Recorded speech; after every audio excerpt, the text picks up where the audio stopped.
Hello and welcome to The Property Perspective, where we share expert advice to help landlords manage their properties effectively.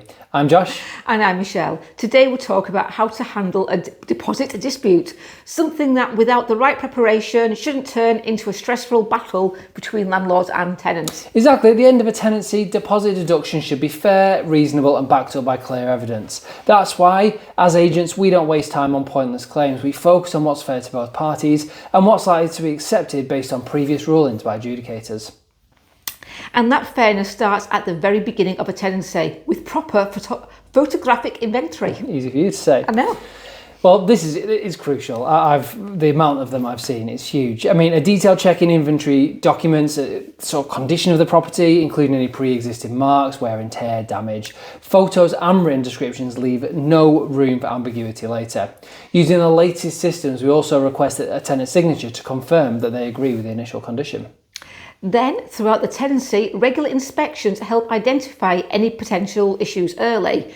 If a tenant reports damage, we log it. And if it's not addressed before checkout, we actually have a record of when it was first noted. And that brings us to the checkout report. This is where we compare the condition of the property at the end of the tenancy against the original inventory. Again, photographic evidence is key.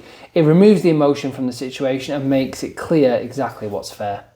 Now, let's talk about what landlords can and can't claim for. A deposit isn't a repair fund. It's there for genuine damage or contract breaches, not general wear and tear. That's right. For example, a scuffed wall from furniture, that's likely going to be wear and tear. A hole in the wall from a TV mount, that's definitely damage.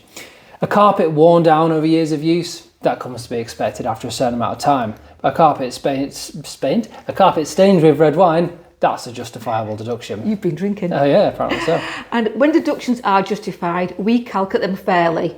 If a tenant has damaged something, the cost should be proportionate and cannot lead to betterment, i.e. the landlord can't make a deduction to improve the property to a better condition when the tenant actually took it. So for example, if the tenant makes a burn mark on a 10-year-old carpet, we can put in a proportional claim towards a new carpet. But because of the burn mark, we can't claim the cost of the whole carpet as it was actually already old when they moved in. Does that make sense? Yeah, definitely. So if a tenant disputes a deduction and we can show clear evidence, the process is straightforward. Every deposit must be protected in a government-backed deposit scheme, which offers a free dispute resolution service. This can sometimes be time-consuming, but it's the fairest way to get an independent resolution. These schemes also look for evidence, so landlords who don't have a proper inventory or checkout reports often struggle to win claims. That's why good documentation really does make all the difference. That's it. I mean, at the end of the day, disputes should be rare if landlords follow a structured process. Start with a photographic inventory. Conduct regular inspections, whether you're working with an agent or you're managing the property yourself, and then complete a thorough checkout report at the end. Be fair in your deductions, sticking to genuine damages, and use the deposit scheme's resolution service if needed. Yeah. Our approach is simple. We do things properly, keeping things for both landlords and tenants fair. That way we can avoid unnecessary disputes and of course ensure both sides feel protected. So as always, thank you so much for watching Property Perspective. If you do need any help with tenancy management, deposit disputes or property inspections, just get in touch. And of course, don't forget to subscribe for more expert advice on managing your rental property in the right way. See you next time.